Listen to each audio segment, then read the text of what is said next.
We are live. Everyone, DK here with Adventures in Dirt, coming to you live on another Thursday night. Absolutely loving to be here. Let me introduce my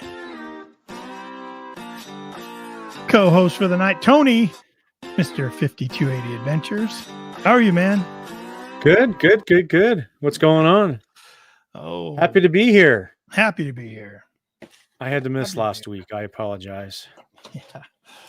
Yeah, it was cool. Did you catch the show on the replay? I did. I wanted to ask you how it went. I watched as much as I could, try to make some comments and be pretty active. I'll be honest. People were like, "Well, are you even said it?" You're like, "Well, if you're here on the chat, why are you not on the stream?" I had shoddy reception. I don't think it would have supported video. So I was at least there trying to just chat with people and not have to worry about camera angles and topic direction and all that kind of good stuff. So yeah. But it was a good time, and I think I think your show came off great. You had a couple great guests. Yeah, Butch and Gypsy were on with us talking about birthdays, Gypsy's birthday bash. This year, American Digger Magazine's helping sponsoring one of the days. So Butch came on from American Digger Magazine. And if I'm going to have Butch on, I'm going to have Jeff on. You know what I mean? That's right. So Jeff Lubert joined us, president of Eureka Treasure Hunters Club. And it was a fun show.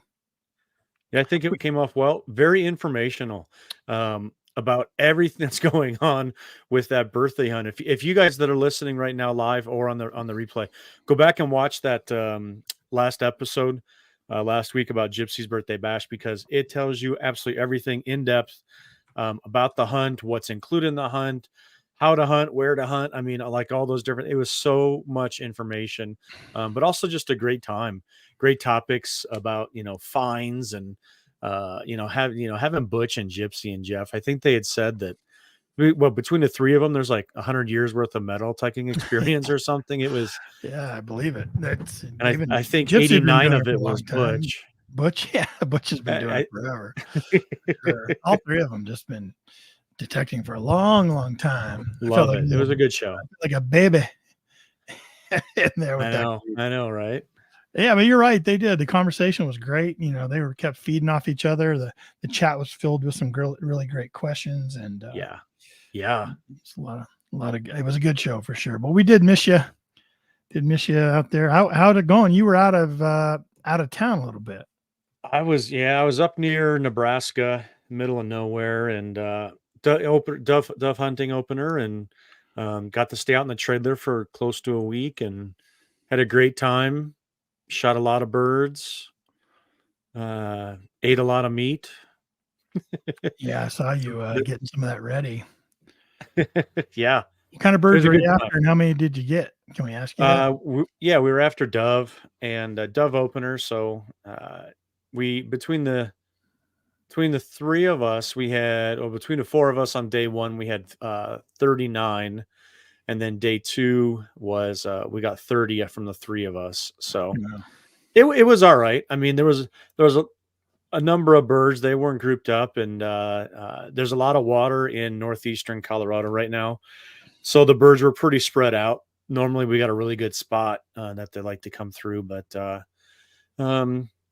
we've had better, but I came home with meat. So I'm happy. Making everybody. You know how many I got on the first day? What's that? You know how many I got on the first day? Zero. You know why? Yeah. You weren't there. I weren't there. I wasn't there. I didn't go. You weren't there with me. You know what I got on day two? Same as day one. It was a good time though. We got teal coming up, not this upcoming weekend, but next weekend. Then 4 weeks after that, we've got waterfowl starting. So I'm be busy. I had to, you were on the group chat, right? Yeah, we get a group chat from my buddy. Hey guys, you want to go metal detecting on this Saturday? We got this and this. I'm like, I'm not going to be home like for the next couple of weekends. I think my wife wants to see me. I think you kind of had the same answer. Oh, hey, we're going out with my wife. And so it's tough to say. I mean, it's this working thing's cutting into my days off and my metal detecting, right? Definitely. Well, we also have a digging partner now that's just like, let's go. Let's go. Every second. Ready to go. Let's go. It's not a bad thing. Not a bad thing, but it is tough sometimes to say no.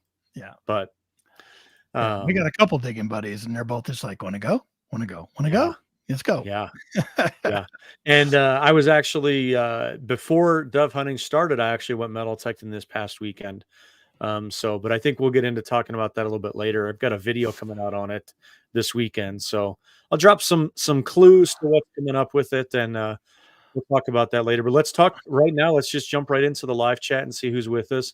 You guys are listening to us on the replay. We do this live on 5280 Adventures YouTube. We're also over on Adventures in Dirt YouTube. We're at 5280 Adventures on Facebook. So join us. If you guys got a Thursday night, come join us and join the live chat because it's a riot. Yeah. A lot of interaction tonight with the live chat. So who we got first in the chat tonight? Look at how early this is. It was Bill Hayes right there on time, even a bit early. Boy, it was like a half hour early coming in. Had to say hi to him. He's been sitting there, man. Larry Stevens right behind him. How you doing, Larry? Even Larry said, hey, you are way too early, Bill. I think Larry was trying to beat him tonight, but he just didn't make it. That's hilarious. Bill's like, no one's beating me tonight. That's right. E-Tector. We got E-Tector. Hey there. How you doing, man? Welcome on, E-Tector. Good to see you. Yep. How about Eric McBee? Hello, Eric. How are you? Well, welcome on, Eric. Hope you enjoy being with us live tonight. Yeah. Larry said it's good for him to be on time for once, for a change. Like to have you here, Larry. That's right. I hear that. Absolutely. Hey, brush popper detecting. It's Craig. Craig Thompson. Craig. Always a joy to have you here, Craig. How you doing, Craig? Who's this guy? Craig actually won free entry into Gypsy's birthday bash. That's right. We gave away they gave away one free entry. Now, Craig, Brush Popper Detecting, said that he had already paid for himself, so he was already going. Yeah, he was going to try to find a friend or somebody else that wanted to go, and he could pass that along to him. So cool. Yeah. Good guy to know. Yep. So I forwarded that along, and sweet. Let me know in the chat, Craig, if they've gotten a hold of you, if you have figured that out with them. If not, I can help you follow up also. But yeah, good stuff. Stink-ass cat. There Hello, you go, Stink-ass. everyone. Yep. What's the hat say? I can't see what the hat says. The hat says, I cannot read. I can't read it. Can't read it. Shoot. These dumb eyes. How about Scott Ellis? Hello, good evening, Scott. everybody. Hey, Scott. Man. Riddles Relics. Riddles Relics. That's cool. I like that name. Nick, Thin Blue Diggers. Hello, everyone. Man, we got a whole bunch of people on here. Look at this. What's up, Nick?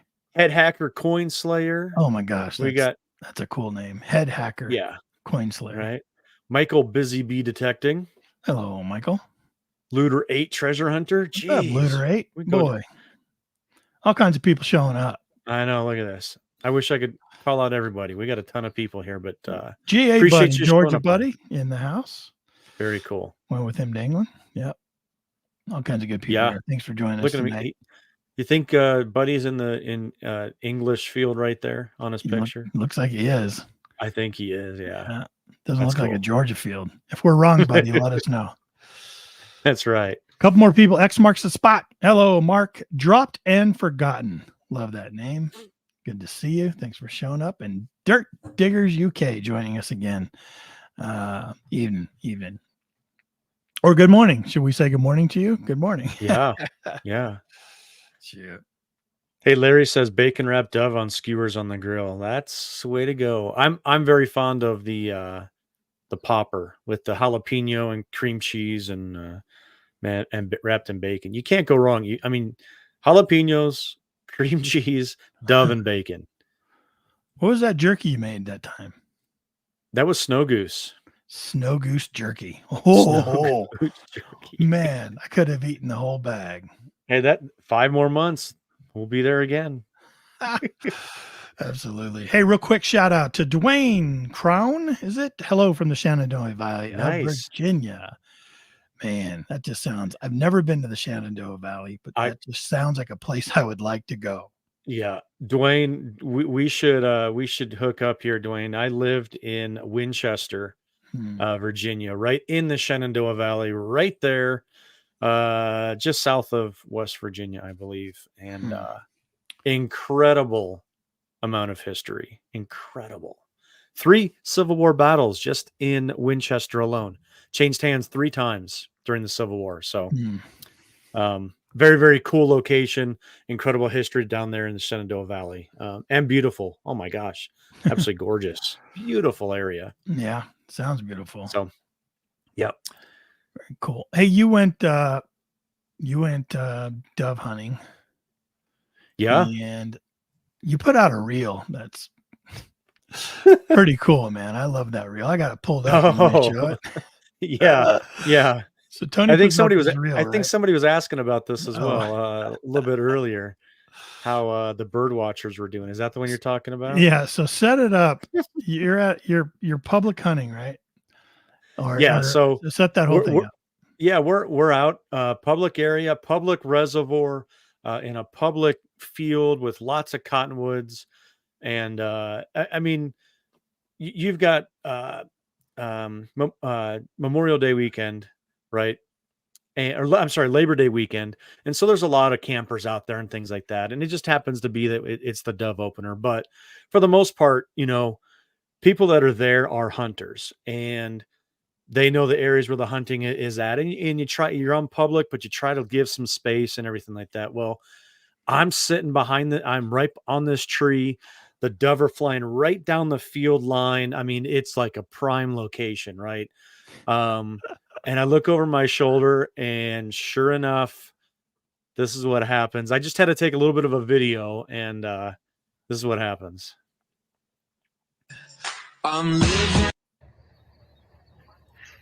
Public hunting.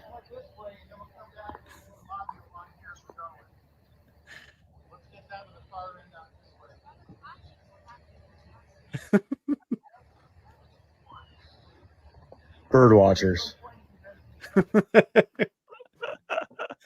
You could hear them too, right? I mean, they were talking. It was like a whole group. Was there like 30 of them? They were just talking. Did they even see you sitting there with holding your gun? Yeah. Well, there was 4 of us, and they saw all of us, and they just, hey, we're all there. It's public area, right? Everybody has a right to be there. But you think, I mean, the irony of it, right? They're there to watch birds, and they're coming by, and I'm shooting them. So that's what I said. My mind went wild. It would be like, oh, look, it's the green-tailed grouse. Oh, we were screams. We did not let up. I'll tell you, we did not let up. If they were within range, we were shooting at them. So, the one lady, she screamed the first time that it's funny. It's just, I mean, it's like a Civil War battle, right? We're all in a skirmish line, and all of a sudden something comes flying through, boom, boom, boom, boom, boom, boom, boom, right? And this lady was like, ah! Yeah. Oh, it's a weird oddity of sharing the same space, right? Right. Yeah. It was all good. We respected them. We were safe. We weren't shooting in their direction. And, I wish that they maybe would have stayed a little bit further behind us. But they went down, and I tell you, there were some more hunters down there, and they were shooting at dove as well. So, whatever. Yeah. Maybe the guy, it's fun, mentioned the importance of conservation and kind of, correct. Yeah.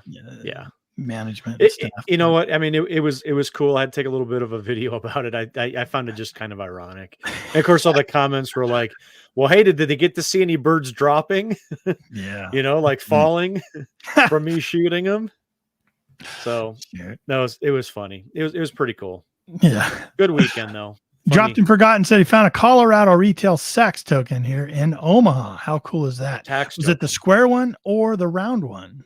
Yeah. They had 2 question. And it's fun to find either one of them. And was it in good shape? A lot of times those things get pretty we love finding those. Huh? Oh, we do love every time. Hey, every time. How a couple weeks ago, who was that? Jeffrey found one? I think so. I can't remember. It wasn't me.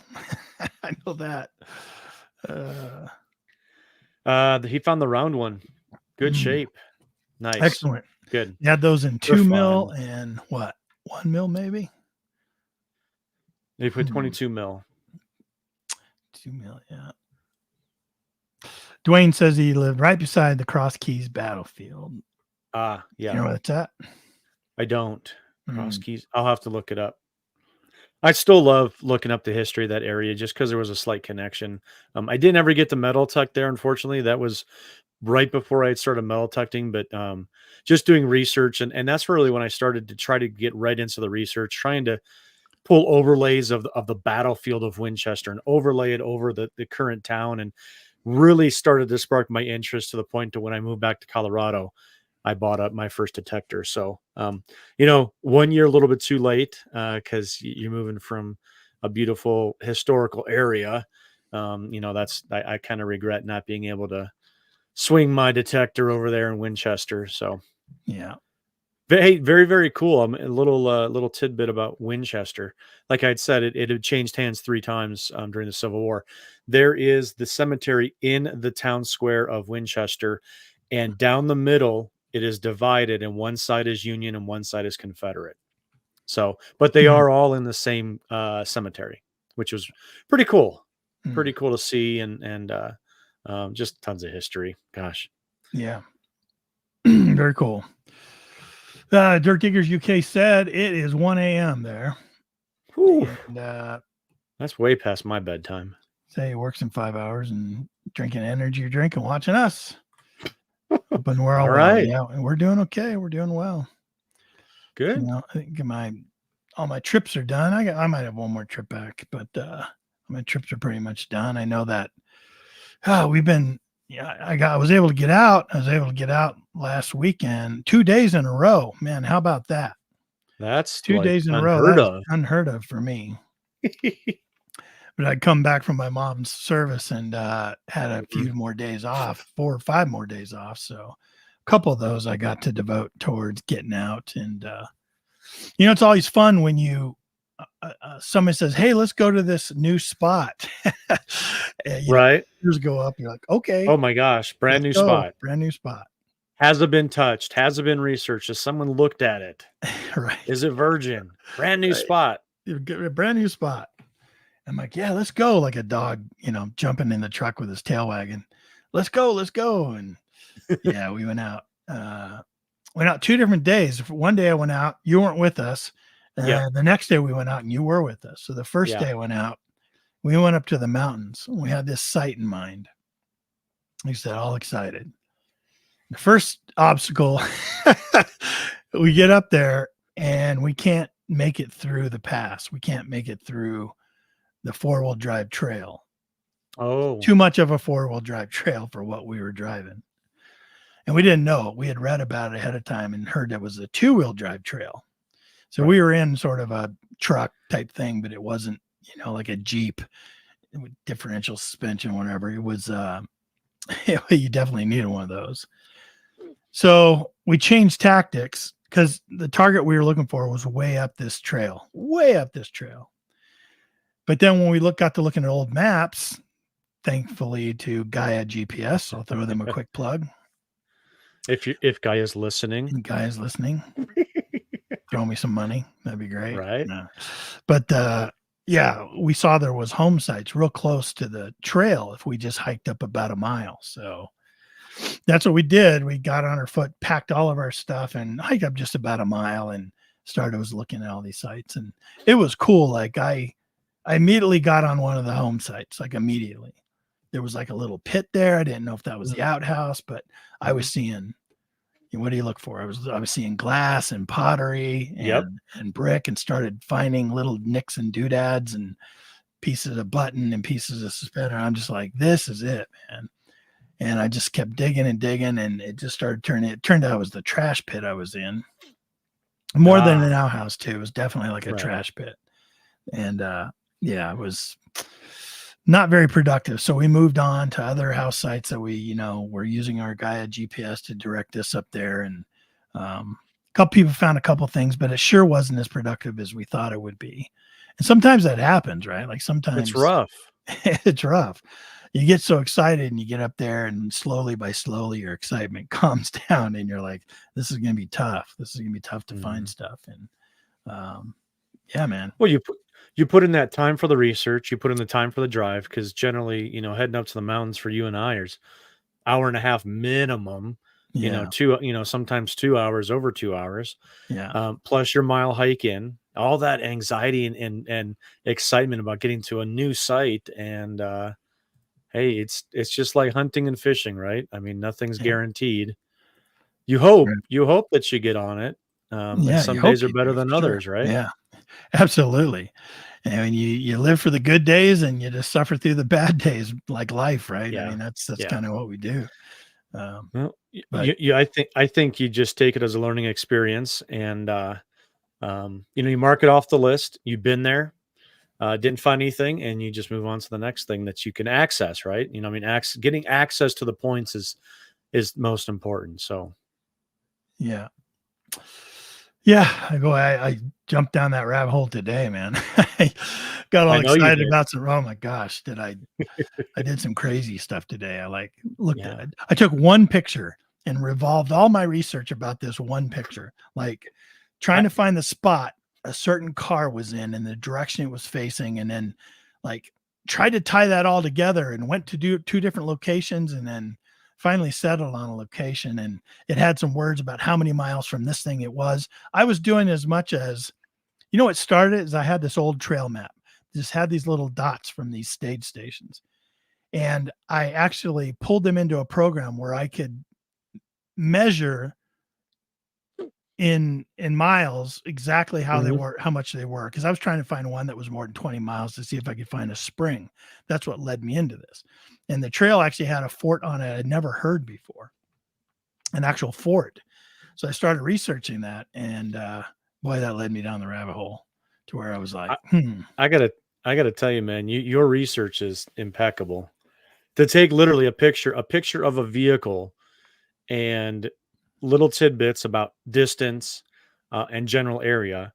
And I tell you what, man, you convinced me. Hey, it's just like the Forrest Fenn treasure hunt. I mean, you told me this, this is the research, this is the clues. And I would have bought that story I would have put my mortgage on it that you were on it. But I almost did a couple times. I know. I remember the first your research. Go ahead. The first boots on the ground trip we took was on an Easter one year, and we usually do something at my house for Easter. It's like that's what we do. We have Easter at our house and have family over and cook a meal. But this shit, I showed my solve, and for those of you who don't know, Forrest Fenn was a real famous treasure hunt. He buried a chest full of like $2 million worth of gold and stuff, and it was a real thing. Some people will argue with me that wasn't, but there was a poem that if you deciphered it, took you right to the location somewhere in the Rocky Mountains, above New Mexico, from New Mexico to the Canadian border. So large search area. You just had to decipher this poem. So I got my solve of this poem and got some satellite images and kind of show them exactly where in Wyoming I thought this treasure chest was buried and hidden. Well, my wife and my stepson, they said, "You've nailed it. There's no doubt." I showed them all the evidence. They said, "You absolutely have it. We have to go." Yeah. I go, "But it's Easter weekend. I don't care. We'll apologize to the family. We have to go." So we ditched the family and drove all the way up into Wyoming, way up there in Wyoming, and went and looked for this dumb treasure chest. I remember we're staying in a hotel, and the only restaurant, because it was Easter Sunday, the only restaurant was open was this Chinese or Japanese hibachi restaurant, when they cook in front of you and stuff. Right. So we were doing that on Easter, and didn't find it. We didn't find it, but it didn't deter me. We kept making solves, and yeah.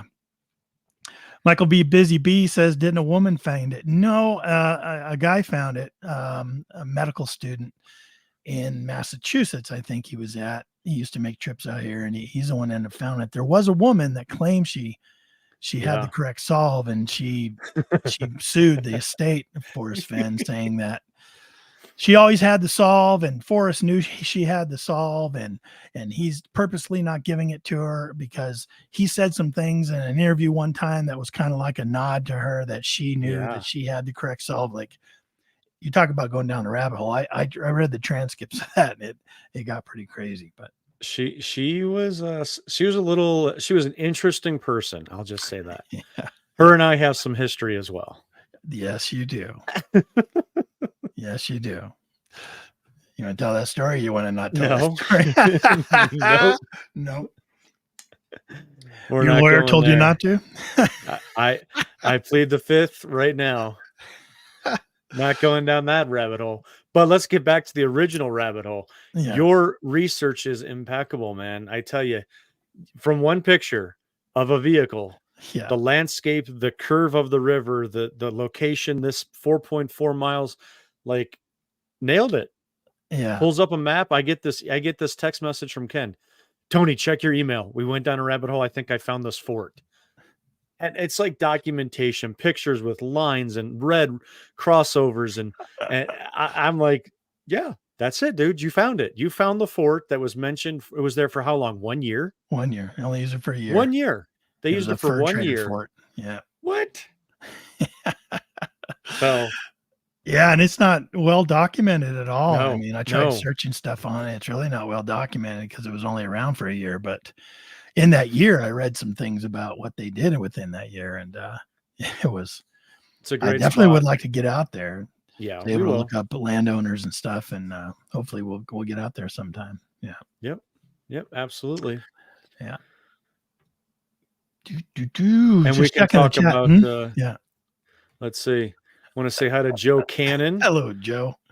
Where's that guy that found that thing in that one place? Yeah, he bailed on us tonight. What's he talking about? I don't know. He had that one thing to do, so he bailed on us. Ken and I were talking earlier. Hey, we should just have like a chat night, and we'll just title the live stream. Where our guest tonight is that one guy that found that one thing at that one place. So that's what I went with. For the thumbnail there. Yeah, it could be anybody, right?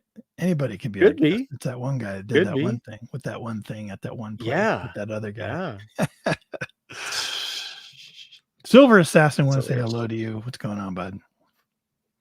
Yeah, if you guys got any questions for Tony and I, just throw them in. We thought we'd have a little chat night tonight, and got a few things to show you, a few things to talk about. But we're talking about research. That's so much fun, man. Like, I went down the rabbit hole today, and now all I'm going to do is be in anticipation to see if we can get on that site. I know, and see if the research led us to success. You know, it's the same. It's that anxiety, right? Yeah. How many people have been there, and if people have been there with a metal detector, right? Are we going to be the first ones that swung a metal detector at this little known fort? Yeah. Who knows? Who knows? Who knows? Let me turn this dim phone off here. Yeah, who knows? But I did want to mention we went out last week. And where did we start? Oh, we met up. Were we going door knocking? That's right. We met at the park, and then we just went door knocking. Our buddy had done some research and found pretty much the oldest houses in the city that we were in, the town that we were in. And so we're just door knocking. Yeah. And you find the one house, right? And it was back in the 1870s, or 1880s, this house would have been, top of the line. In fact, was it you or Jeffrey that said the house was on the hand-drawn map, like schematic thing? This house is on there, like probably the first map of the town. Yeah, it shows this house, like three-dimensional kind of. Yeah, three-dimensional, looking from from the side or something like that, overlooking the town, showing orchards in between the next house and stuff. Yeah. Oh my gosh! So I went and door knocked on it, and ended up talking to some people. They weren't the owners, but the neighbor was. The neighbor was the owner's girlfriend. We should go talk to that person. Yes, we will. So the three of us decided that I was going to go talk to the person, the girlfriend. Long story short, I don't know if they're necessarily, in a relationship, but she knew who the owner was, and trying to get his permission over there, but just didn't work out this time. So let's go to another spot. And No, then we went. this Go be ahead. staying on this one. Yeah, the house was beautiful. You know, had these pillars and everything. It was really great, but it was kind of in a crappy neighborhood, right? Like the neighborhood wasn't the best. We're kind of looking over our shoulders, you know what I mean? Just making sure. And then Tony makes the comment, and I just completely like, oh yeah, that's probably why people aren't answering their door.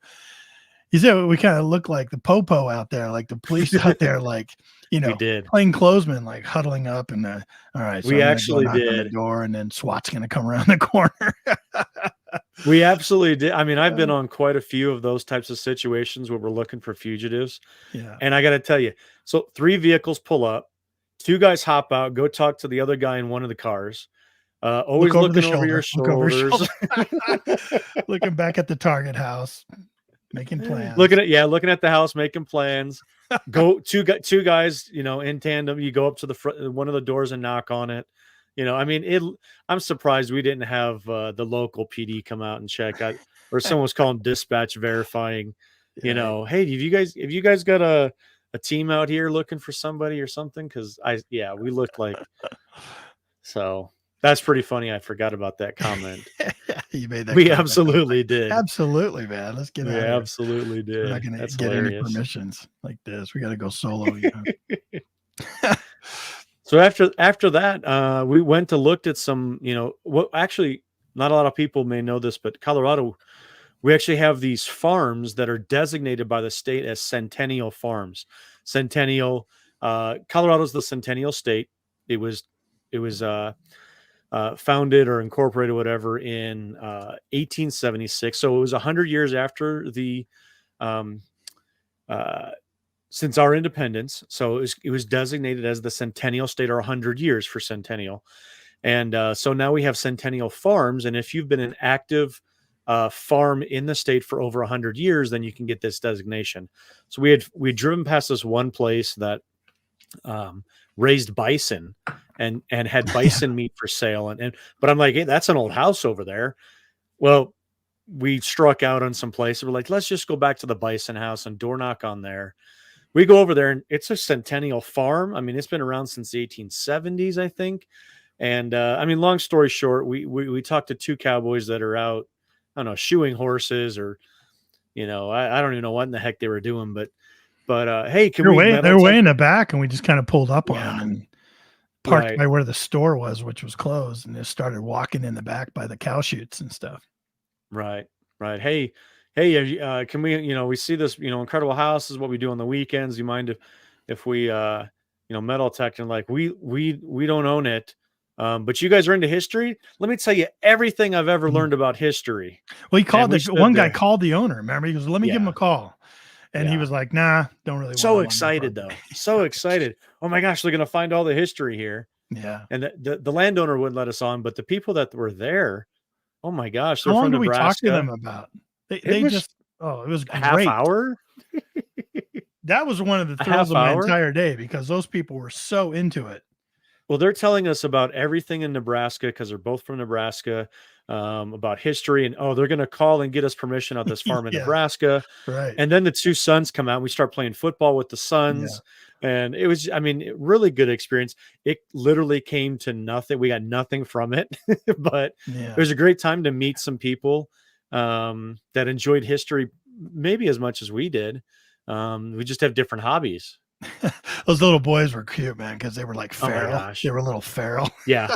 Oh, they're walking around no shoes, shirts on. He just walks up to me, looks me straight in the eye, sticks out his hand. He goes, I'm Caleb. Pleasure to meet you. And I was like, hello, Caleb. And then it was on, man. They was like, get the footballs out. They want to like throw sticks with us and play. Like, it was great. We're trying to have this great conversation with their parents, you know? Right. And then she says, what does she say? Oh, husband and wife team. Yeah. Do you want to see some Confederate money that I have? I have $1,600 worth of Confederate money. Do you want to see that? Yeah. We do. Sure. Yeah, we do. So, but long story short, we talked to them, had a really good time, met, you know, good friends, exchanged phone numbers, and they said, hey, go check the house out across the street. So we went over there, door knocked, and we got permission over there. So we did some hunting over there, and I've got some further permissions and further information about other sites coming from that specific spot. So it turned out to be a positive day. We didn't find much of anything. We found Jeffrey found a Palmolive token. Yeah. That was about the extent of it. But it's crazy how one door knock or one contact that you have with a person at that specific time, how much further down the road that produces. Because yes, we got on this property, but the landowner is, hey, over here was the original house down past this field. It was a stone house and it's no longer there, but we got that. Oh, by the way, I also own the original church to this town that has an 18 whatever hundreds house on the property as well. I also own that, and it's just it's snowballed. Everything, man. We're like, right, and so it's we're like, your new best friends. I know. I was like, all right, I'm going to be texting you. It was a good positive day for further sites. Not necessarily, and we only hunted there for a couple hours, but the guy that was there was with his son as well. And when I was talking to him about getting permission, the kid was like, "You have a YouTube channel?" And he said, "Yeah." He said, "Well, what's the name of it?" I said, "Well, it's on that sticker I just gave you." He's like, puts it in his phone. He goes, "I'm watching your videos right now." Yeah. So, and that was really neat. And I've gotten actually text messages from them as well after the fact. Checking in with me. Yeah, they were real excited for us to find something. I know that. Oh my gosh, I know, and I wanted to so much. I really wanted to find something that really could get them excited as well, because they had an interest in history, just like the people across the street. But they just haven't jumped into the metal detecting hobby, and for us to bring out the history to them and then share it with somebody who's so passionate about history. Yeah, my gosh, who knows what that kid's going to do in 10 years.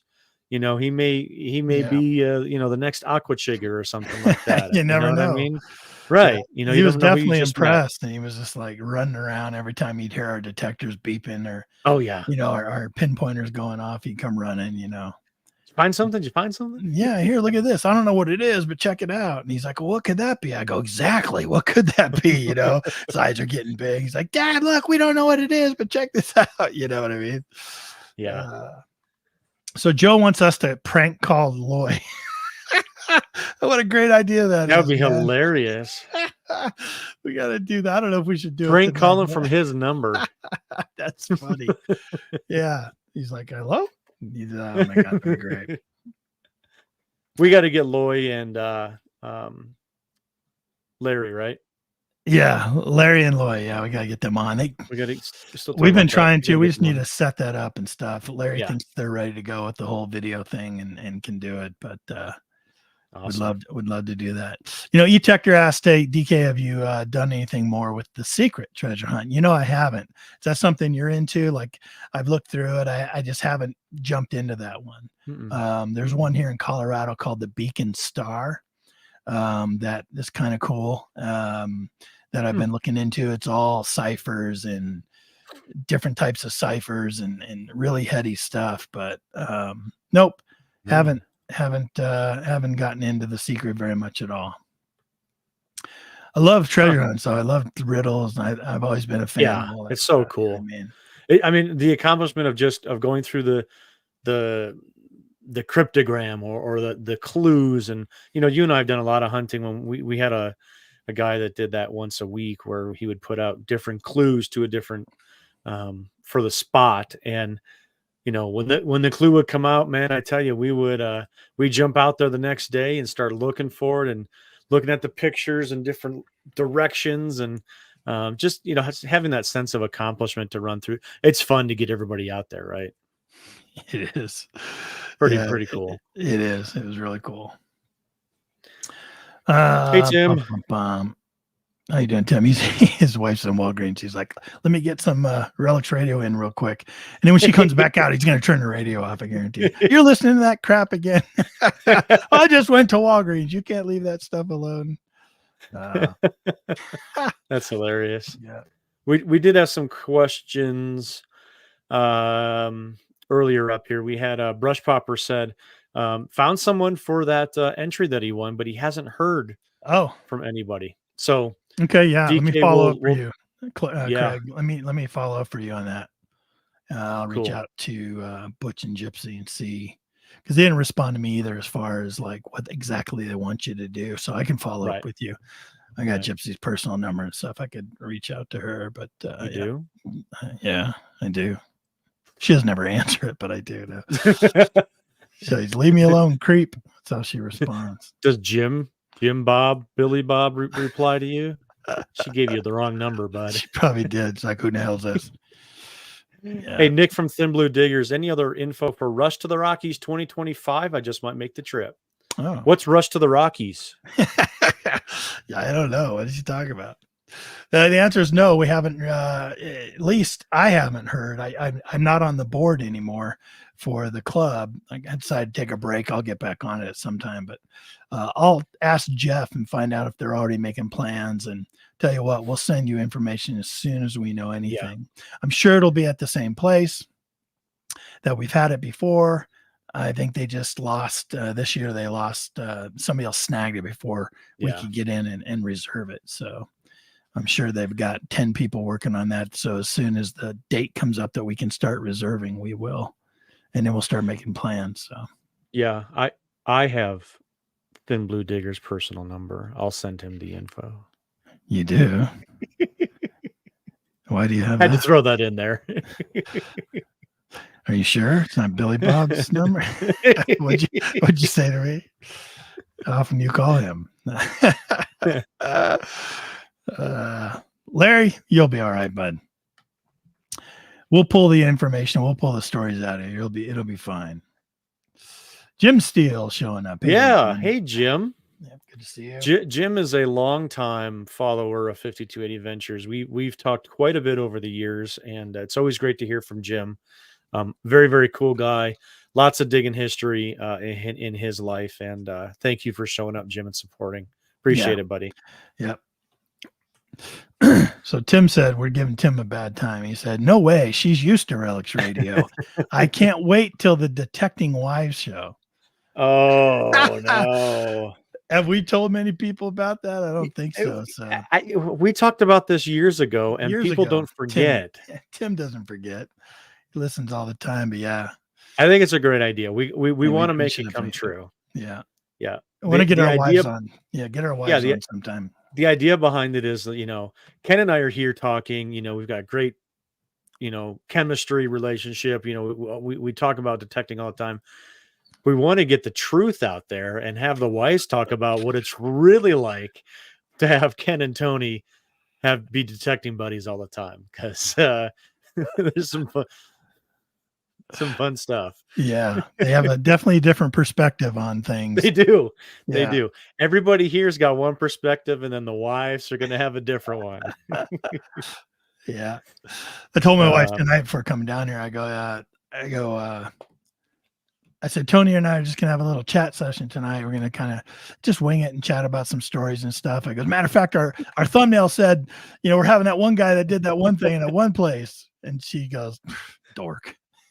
You guys are dorks, and just walked off. And I was like, all right, I guess you don't react the same way I do. I thought that was hilarious, Right. Riddles Relic says his wife detects with me. That's awesome. Yes. My wife would love to, but right now physically, like her knees and her back probably won't let her go up and down too much. So I told her I'd get her out, and then I could just dig the tone, targets for her. Right. And stuff. Right. Matter of just fact, get her just out, just to do it. Yeah, her detector's sitting right over there. Got her an Ace Apex. Is that the one I left up in the mountains? No, the celebrities. Yeah, that's another thing that we're gonna have to let out more details of, and we're still trying to come up with some ways to get that. When we took out the talent, we took out some talent. Oh my gosh! Took them metal detecting, and Yeah, we should do that. We keep talking about it, but we're kind of a big deal over on the BBC. I heard.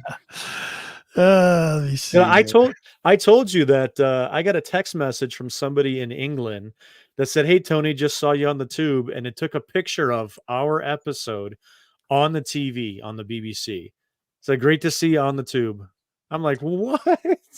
It's going to give him a little tease. Let me see if I can get back here. Uh-oh. You're going to demonetize okay, everyone, my channel, what you're going to do. No, I'm not going to play any video. Just watch this real quick. Okay. Everyone, pay attention to the screen. Pay attention to the see screen. this. Okay. And real quick, I want you to tell me if you can name this celebrity. I'm just going to flash it. Ooh. Ready? Yep, flash it. 3, 2. Oh, what? How do you stop sharing? Stop sharing. Stop sharing. There you go. All right. Can anybody name that very popular? The one in the hat? Yeah, that's Tony. I know the one ding, in the ding, hat. Ding, ding. Shoot. Yeah, it's not who you would expect to go metal detecting with us. That's for sure. How about Thin Blue Diggers? Who's Mel B? Whitney Houston. I like that one. Whoopi. Whitney Houston. There's some great guests coming in for sure. Diana Ross. Yeah. Yeah. The hair, like the hair the was, hair. that's what they're going off of, the hair. Yeah, crazy. That's pretty funny. That's pretty funny. Yeah, Tony got to teach Mel B how to metal detect. Woohoo! That's for sure. I do not. If I showed my picture, no one. For sure, no one would be able to guess mine. That's for sure. Let me see. Yeah, if they can name mine. Except for people we've already. And you could leave that one up even longer. Yeah, I could. Let me get back to it here. Okay. I don't have my. I actually have my external hard drives not connected with all my pictures from that day. Gotcha. I just captured a few here. So was that the president's spokeswoman? It is not Jay. What's her name? It looks Jean just Pierre. like her, looks just not like Jean her. Pierre's. Whatever her name is. Yeah, that's funny. Have you? I bet you no one here could name this. I couldn't even name. I couldn't even tell you what their names are again. I forgot. Yeah. I know Spicy. I know Scary Spice. All right, here we go. Ready? Everyone pay attention. All right, let's see this one. Let me see. Is that a good picture? Let me see if I got a better picture where she's more recognizable. Are you smiling? You got nothing in your teeth? Check it out. Make sure it's a good one. I'm good. Ready? Yeah. 3, 2, 1. That's a good picture. So funny. That's a really good picture. You know what we're looking at, right? You're looking at I don't know. You and Mel screaming. Oh yeah, well we found some roundness. Yeah. Yeah, it was cool. If anybody can name her, I'll give you extra points. She's a celebrity. I'm trying to remember what her name is. She just had a baby. Did she really? Yeah. I know you're. It wasn't mine. Instagram. How many months ago was that? It's not mine. I guarantee. Oh, I remember her name now. All right.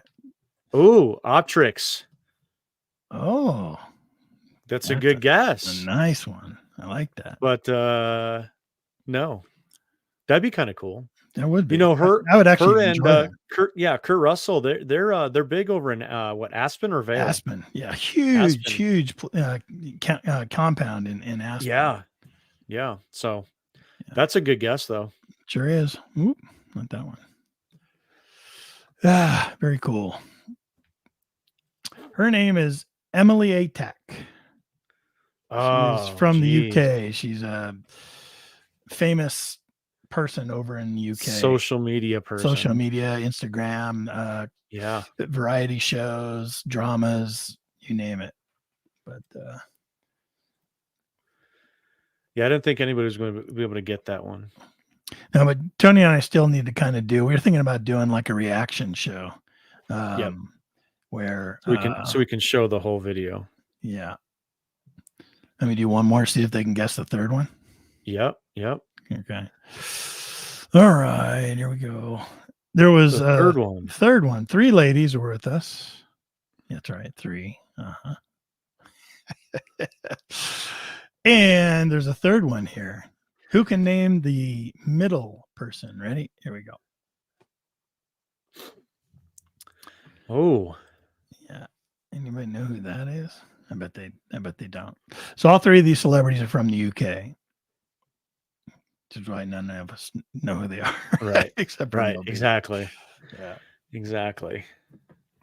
Roseanne. It kind of looks Wasn't like Roseanne. It kind of looks like her. So we'll have to do that one, man. We'll have to. I know. We should have a good time with that. What was her name?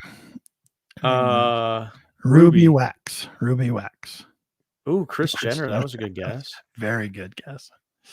Sharon Osbourne, another great one. That's, man, these guys are great because it all kind of looks like that. Gloria Vanderbilt. Yeah. Gloria Vanderbilt. That's funny. Yeah, we didn't know that was who a good any time. of these people was at all either until we had a detector in their hand. Yeah, believe it or not, I was not a listener of the Spice Girls, so my wife thought it was absolutely phenomenal. I had to get a picture with Mel just for my wife. Yeah. For me, I don't, Yeah, Mick Jagger. Yeah. It was fun. We'll have to do that show where we do reaction. Yeah. We can't show it outright or we get copyright claimed. I tried that, but it didn't work so well. Yeah, I did too. Yeah. Doesn't work. Let's see. I know Dirt Diggers UK has gone left for the evening, but just wants to know what machines do you use? I know that you detect seasonally because of your winters. Yeah. And just been subbed for a long time. What are you using full time now? Full time now? Yeah. There it is. I see there. a box. Yeah, the box is there. I actually have got the detector out. Yeah, currently, I don't know for how many months now I've been using the D2, the Deus 2 from XP Metal Detectors.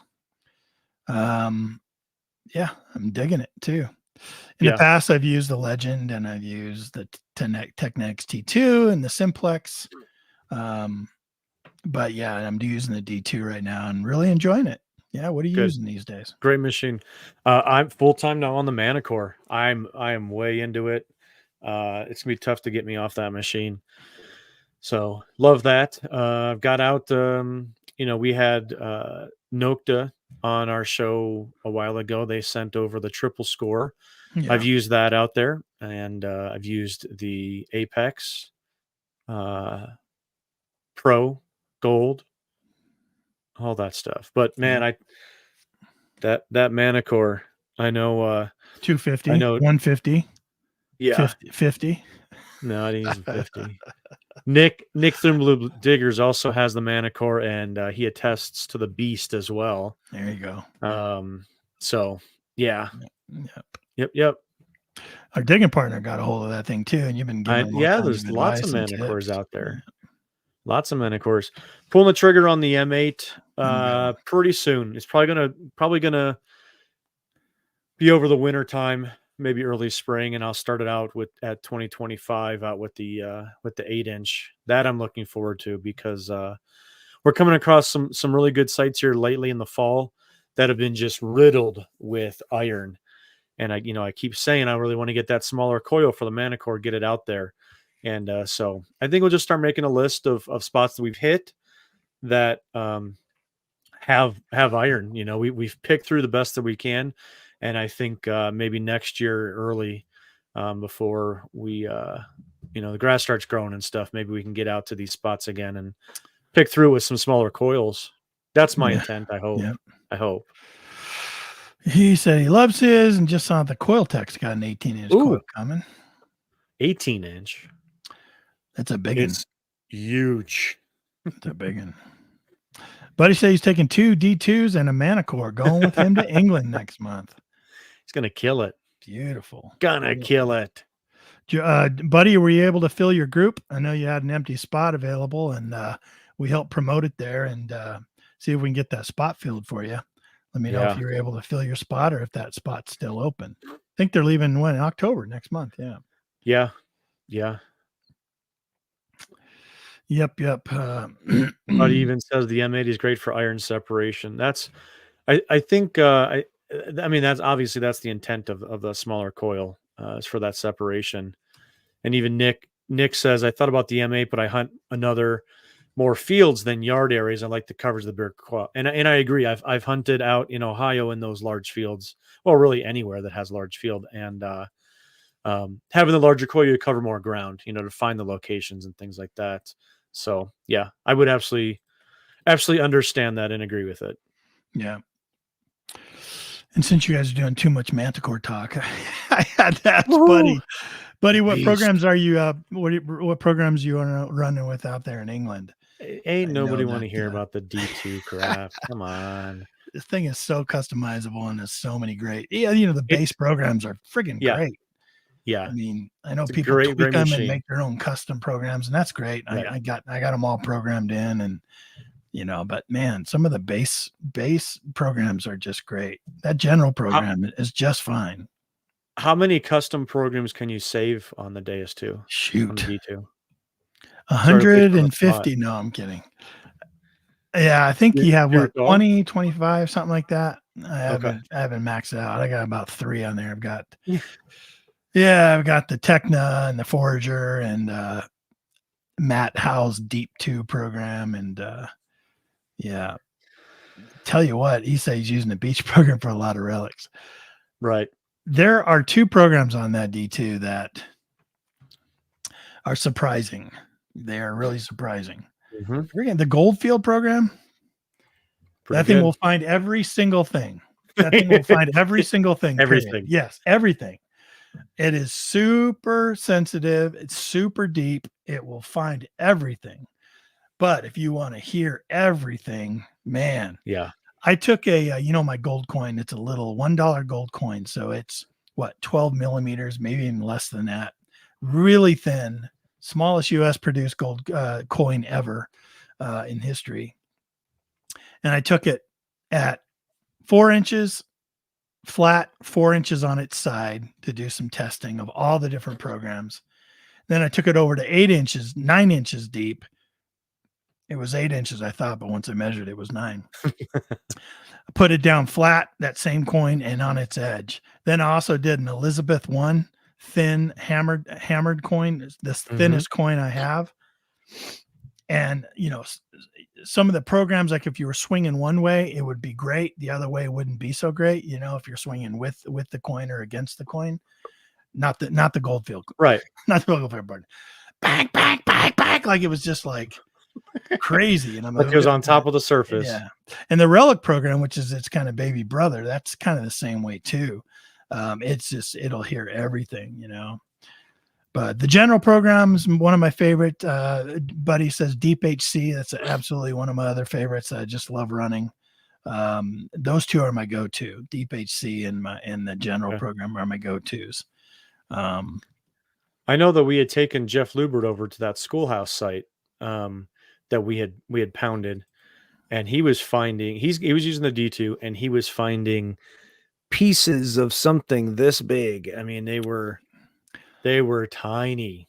Yeah, he had it in 40 kilohertz and he was just killing it. So I took my Legend and put it down to single frequency, but put it to the 40 kilohertz and was just hearing all the small stuff too. And it reinvigorated that site because we had gotten all the good stuff, 2 inches down, 4 inches down. But so what are the the big thing now is multi-frequency, right? Every machine that has come out, within reason, obviously, multi-frequency, and everybody, that's the key. That's the key word, right? What are still the advantages going back to single frequency, like a 40 kilohertz, and getting back on the sites that have been pounded with the multi-frequency? Yeah, some people will say that sometimes the multi-frequency is just too much. It's like they're all competing for the same sort of repeat in their response. And so going to something like 15 or 20 kilohertz, you get a much more better response and repeat from the target, where maybe you wouldn't if it was multi-frequency. And some soils work better in single frequency. Sure. EMI as well too. Yep. Some people, I saw a post on a Facebook group recently. I think I've showed a picture of some overhead lines and it said, how do you get rid of on the D2? How do you get rid of the EMI? And you could definitely lower your sensitivity and also go single frequency. And that's definitely a way to do it. I don't know, man. When I frequency shift and scan, it takes, I've never had a problem with EMI, at least where I'm at. But I like having the ability to jump to a single frequency and multi-frequency. You go over it with one, switch to another, go back the opposite direction with a different frequency. And I'm willing to bet that you're going to pull out more stuff that you didn't hear on the first or 10th pass. yeah. Because it adds a different look at the area that you're at. Yeah. I'm going to put out a video pretty soon talking about some challenges we have here in Colorado, which are up in these mining districts. The Venezuelan gangs? Is that the stuff that you're talking about? Yeah. No, never mind. Sorry. That's not it. When you're up in these mining districts, you find a lot of old cans, old tin type cans with welded seams and all that kind of stuff like that. You find a lot of them. And if they're crushed down and deep, sometimes that can sound pretty good. At least on the D2, it sounds pretty good. I know you sillies over there with your 2D screen and I don't do that. I already know what it is. Sometimes, if they're deep enough, big target deep, right? It can sound pretty good. And, I'd like to know everyone's ideas and kind of how do they avoid that. I know the video I'm going to put out is going to be about edging the target and kind of working your way around it and stuff like that to try to determine the size, right? But I've heard other people talk about certain things too. It's not always the sound above and going in and coming out. I mean, I can see that if it's, I can hear that if it's real choppy and stuff, but sometimes, man, it just sounds good. And I'm like, whoa, listen to this target, guys. I'm going after this one. Sure enough, it's a can. It'll fool you. It will. Right. It'll fool you. Yeah.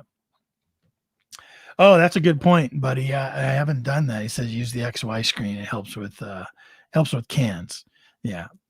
Because coins in a really good target, man, will just be on that diagonal. It'll just be tight and look great. And you're right. If I would switch over to XY screen, it would be jarbled, I'm sure. So I'll look into that for my video too.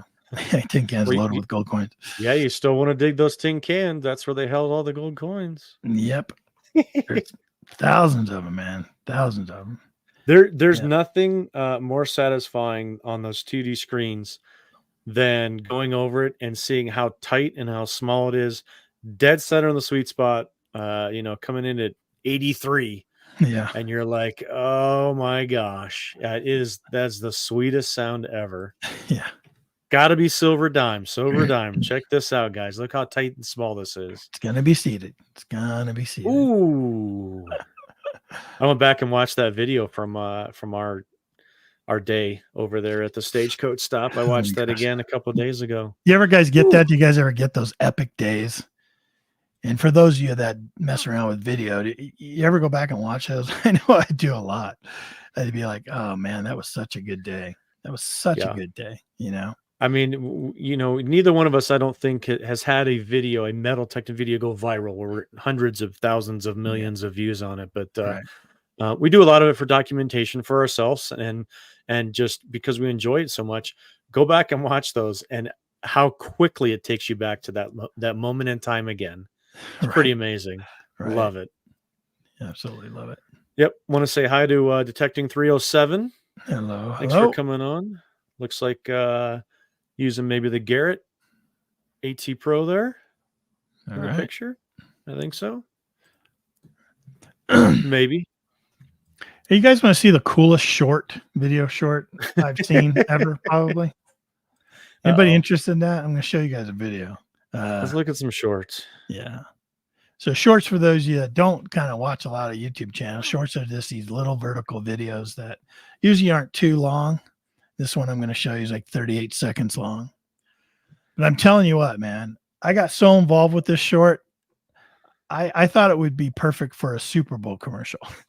That's how much I got in. Matter of fact, I contacted the company and sent them the link to this video and said, if this doesn't become a Super Bowl commercial, if it doesn't show the value and quality of your product, I don't know what will. So this is my friend Patrick.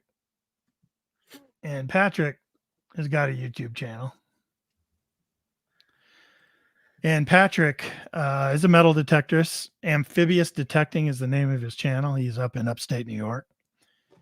And very good guy. Very good guy. Well, Patrick was out metal detecting, and he was digging in the side of this dump, finding bottles, all kinds of stuff. And he comes across 100-year-old GE light bulb. This old GE light bulb, right? Finds it still intact in the dump with all the metal cans and everything. It's still intact. And he does this.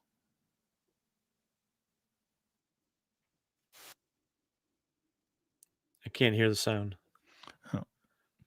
Can't hear the sound at all? Did you hear it? No, let me see. Let me stop screen share. Sorry. Present, share screen. Window. Oh, it's got to be a tab. Hold on a minute. Let me get that. Okay. Oh. Man, the suspension is killing me. The suspension. Real quick, Nick says I need an air test of your and Ken's gold coin on the Beast. On the Beast, no. On the Beast. He doesn't need to deal with that other machine. Let me see. Larry says rusty nails are 83s for me. Yeah. You know, it can throw you for a loop sometimes, Larry. Definitely though, having that nice tight, that nice tight tone is unbelievable. Yeah. Just trying to get it going here. All right. Trying, man. I'm trying. Give me a break. Has anybody tried this to get rid of their EMI? This was recommended by Georgia Buddy. Point the coil at the EMI source and do a noise cancel. I've never tried that. Tell me down in the chat right now if you guys have ever done that and if it worked for you. Let me see. What did he say? Point the coil at the EMI and do a noise cancel. Yeah, I mean I do that. Not at the EMI. I do that in general. Right. That's my general. In general, yeah. Sure. Especially because I'm around all these dumb Manticore machines that make mine throw a fit. All the power and the beast coming through. Yep. I just pointed at them and hit that noise cancel, and it's done. Deleted. No more noise from you. All right, let's try this again. All right. I'm anxious to hear about this 100-year-old GE light bulb. There we go. Listen, it's cold. I'm bored. 100-year-old bottle dump. What did we find? Well, here's an old light bulb. Look at that thing. Which I find to be really interesting because the filament in this bulb is perfectly good. What? Makes me wonder if this old girl still works. Let's try it out. All right, moment of truth. Here we go. Our light bulb. Is it going to work? What do you think? Boom. That's unbelievable. And then right then, the narrator comes on and underground says, light bulb works. We make things that last or something like that, right? There you go. Yeah. There you go. That's crazy. Yeah, it is. Still crazy. Works. What I was surprised with is the where you insert it same exact size as it was that long ago. Like he had a light. That wasn't a light from 100 years ago. Yeah. So how cool is that? That's so amazing. Cool to me, man. It's so cool. I know. I agree. I can't believe GE didn't jump on that and pay him millions of dollars. We tried. Sorry, man. We tried. Yeah. You know, here's the thing. Like he even told me, he goes, man, I turned that thing on and jumped back. I had like some protection on me. He said, right. Sometimes those things will explode if they have any moisture in them or something like that. So he was definitely definitely wearing some glasses, and he said he was taking a chance, but wow. When it lit up, he was just like, my gosh, that's amazing. So cool. Yep. Dirt Clod says that's cool. Yeah. What a neat thing, to find that stuff too, and just to have the filament still working and boom, lights it up. Yep. Very cool. I was looking at a story today about a bunch of these Roman coins that were found in some burial plot of some pirate. I'm like, you're combining pirate treasure story with Roman coin treasure hoard. I think you're stretching a little bit. Little bit of a stretch there. Yeah. Little bit. Crazy. Gary Hull says it cost them 25 cents just to turn that thing on. Yeah, I don't think they were energy efficient. No, it did. They weren't. Very Size that bulb. My gosh. Yeah. He's out there cranking his generator up to try to get it to do it again. No, it's like the scene from Christmas Vacation where Clark turns on his lights and the whole it's all spinning. Yeah, it's spinning. You have to turn on the auxiliary power for the town. Yeah. That's hilarious. We've had him on the show before. Great guest. Great content. If you guys aren't watching Amphibious Detecting, man, you're missing out. Yeah. Great content up there. Yeah. He's a diver and he even ice dives. Yeah. He dives under the ice in a dry. Yeah, you're looking for something this late fall, winter time. Hello, there you go. I just had an idea. You know, when we do the wives show, yeah, man, we should get him and his wife on because the stories that they have are incredible. She's captured my heart, man. I love that girl. I've never met her, but the things she does to poke him and to tease him and stuff is just epic. It is just epic. It is. It is. He's a diver, right? So he goes off the back of his porch and goes into the water. There's an old town site there, and he's just always finding stuff out there. He goes down. He doesn't go more than 20, 30 feet, something like that. But so his wife, and seeing him do this all the time, she goes and she makes up these aluminum plates about 3 to 4 inches long. And she makes up hundreds of them. And she had them etched with the word dork. And she just scattered them out there, just threw them out there. So he'd have to find them. So he hears this tone, he goes down, all this muck's already covered it, and he uncovers it, and they're dork face. So dork. Dork. That's great. What a good time. That's a good time. Maybe the first 5 times, maybe a good time. Yeah, right. My wife did that to me. We'd have some words. Shoot. That's pretty funny. Yeah. 717. Good to see you. Copper Joe in the house. Copper Joe. Yeah. How are things, Joe? So are you getting out this weekend, or we both take a break this weekend? I think we're taking a break. Yeah, I got a whole bunch of stuff. Like I said, I'm going next weekend for teal season. So I'm going to spend some time with the wife, go on a date on Saturday. I'm going to see see the movie Reagan. Yeah. I'm going to watch that and, do lunch, movie or something like that. And then I've got a whole bunch of stuff to do after that. And you're getting out too. You're getting out, but not getting out detecting. Nope. My wife and I are going to go do some hiking. Sweet. I was up in the mountains last weekend detecting and just seeing those sights, man. I was texting her. I'm like, man, you and I got to get out. We got to get out into this Rocky Mountains to check this. It's just beautiful. I came through these trees. I came into this clearing.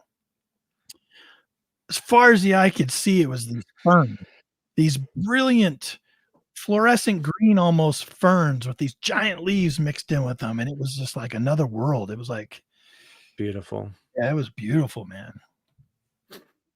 Yeah, but yeah, we're gonna go do that. And did you say teal season? Teal, yeah. You gonna go shoot birds again? I am. Bigger birds, bigger, faster birds. You gonna pick a spot where they're doing bird watching again? Yeah. No, we've got private to do this time once we get to the big ducks, then we move over to private. But we're on public. Yeah, I got a green wing, a blue wing. I need to get a couple drakes to go with matching them, and then the ultimate is a cinnamon. It's got like this burgundy head. It's just an absolutely beautiful bird. They're less than 1%, about a 0.8% that they're in the state of Colorado. Wow. So super rare if you find them, and even more rare if I can actually hit them. If I did see one, so that would be the ultimate. Yeah. But yeah, I'm doing that next following weekend, and after that, I think we got a couple weekends. Maybe we can try and find that fort after that. That'd be great. Yeah. Hey, you and I get approached all the time for like products to review and stuff like that. Yes. Yes. Did you have one recently contact you about underwater drones? No. No.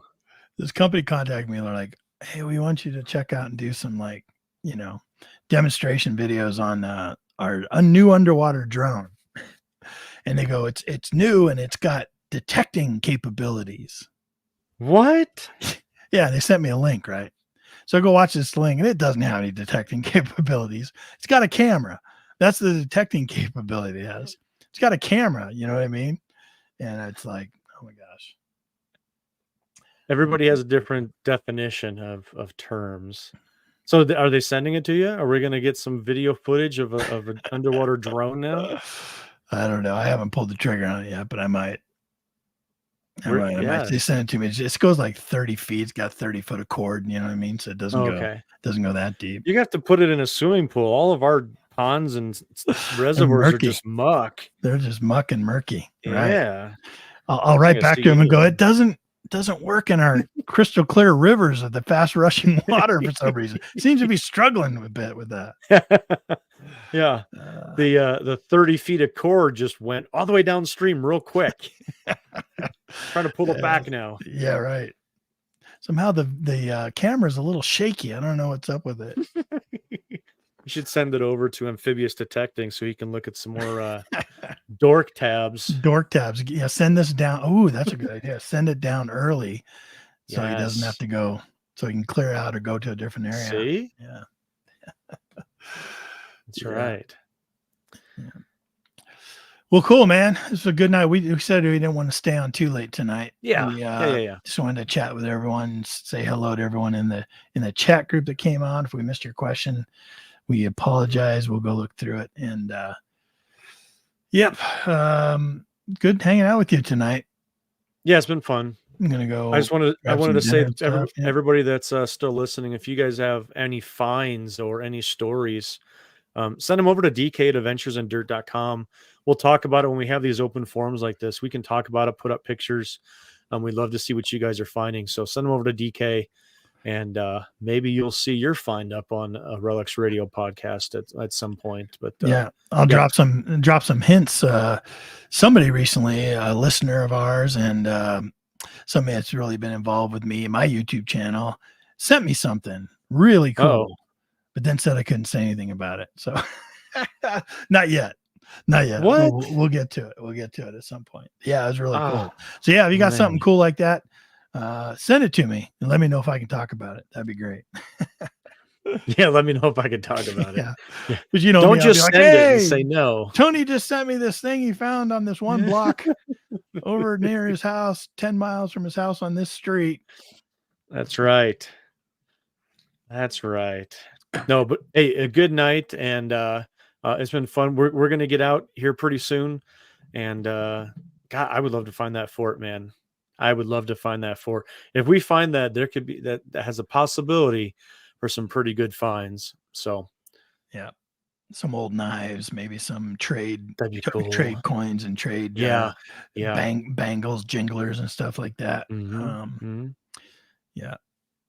Yep. So if you guys are listening, you're not subscribed to Adventures in Dirt or 5280 Adventures, make sure you do that, because got some great videos coming out and stuff. And in fact, I was going to tease my video earlier in the podcast here tonight, but I've got an exciting video coming out this weekend. I think I'm going to release it on Saturday morning, but has to do with I don't know how much I can say. Yeah, I'll say. Has to do with the Knights Templar. Oh yeah. So pretty cool video, pretty fun experience and opportunity. So out looking for some treasure from the Knights Templar. So you guys make sure you tune into that. It's coming out Saturday. It's like a 5-minute video, so I won't take up too much of your week, and you can still get out and swing. Yeah. So. Yeah, if you want to check out my channel, Adventures in Dirt, Tony mentioned it. Come on over. I'm getting ready to jump back into the weekly dirt and putting those things out. And I just want to thank everyone for showing up and being part of our night tonight. It's pretty awesome. So have yourself a great week. Have a great weekend if you get out. find the good stuff, tell me about it, send me some pictures. No pictures, it didn't happen. That's right. All right, you want to take us out? Dave Cruikshanks, right. good to see you, man. Sorry about that. We're out of here. Good to see you. Yep. We'll see you guys next week.